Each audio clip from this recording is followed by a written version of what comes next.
of time.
Hula is that unseen umbilical cord that traverses and passes through millennia and generations and multiple generations and people and lands and trials and tribulations and chaos. My name is Kaumakaiwa Kanaka'ole, and I was born and raised in Hilo, Hawaii. I belong to my family tradition that has been based in Hawaii Island since the beginning, and that being the Pele traditions of hula. The very first hula danced in the Pele traditions, and that belongs solely to the Hawaii Island traditions, has to do with Ke Ha'alapunai Kamakani, and Ke Ha'alapunai Kamakani is the very first dance that Hi'iaka does with Hopoi, her companion, whom is also embodied in the lehua.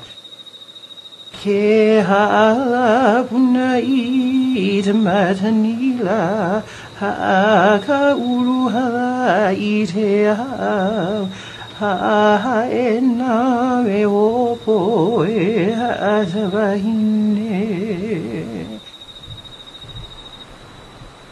As it explains in the chant, the rhythms of the trees and the ocean, and it says that ha'ena and hopoi, the environment being ha'ena, or the place, and hopoi is the vegetation, and Hi'iaka dances with them. You begin to see the camaraderie and that they are one and the same. So the genius of our people is to say that by emulating these movements and by mimicking these movements, we become the tree, we become the flower, we become a part of this ongoing dance of life. Thus begins the evolution of the dance. If I can move my hips and my hands the way the tree does, then the tree and I are the same.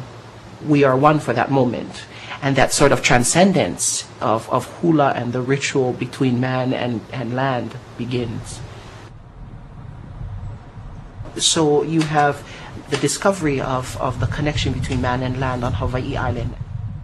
Then the next step in that evolutionary ascent is that of Kauai. Reflected in Kauai, particularly in Kehualaka, in Ke'e, on Ha'ena Kauai. You have the kuahu, or the altar, is completely removed from the forest of Hawaii Island into the cliffsides of Kauai with very archaic form of an altar. It is a prime example of how our ancestors begin to formalize the ritual and formalize the exchange between man and nature, and you begin to understand that hula is now being taken out from the source, from the land base, and is being translated into a more formal setting.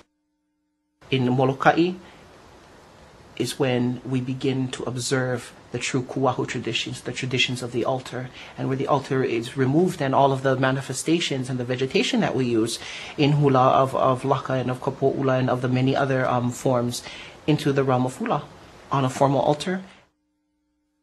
Now that you have an altar and you have a structure in which people can connect to, people will then gather to that particular space, as people do gather in halau. The physical halau has become that kuahu, has become that structure in which people can gather and reenact all of these movements of the earth and of the environment and of the people therein. And that's what occurs in Molokai. then there is another evolutionary step. What happens is that now we can not only elaborate on the movements of not just the ocean and the forest, but we can evolve to the animal forms of the earth and of the ocean. We can begin to mimic birds, and you see in the Ku'i Molokai, and you begin to see the very specific articulation and how finite the techniques of hula become. Now that people have a place to gather and a formal structure, you begin to structuralize the formal halau, and then the tradition can be able to progress further into shark dances and into dances of the Pe'epe Makavalo, the spider dance, or the pig dances. And so you observe the pig and how it dances, and you will like it. The Ami Pu'a, we have an Ami named after it. And so that was an important step in the evolution of hula, is what occurred in Molokai.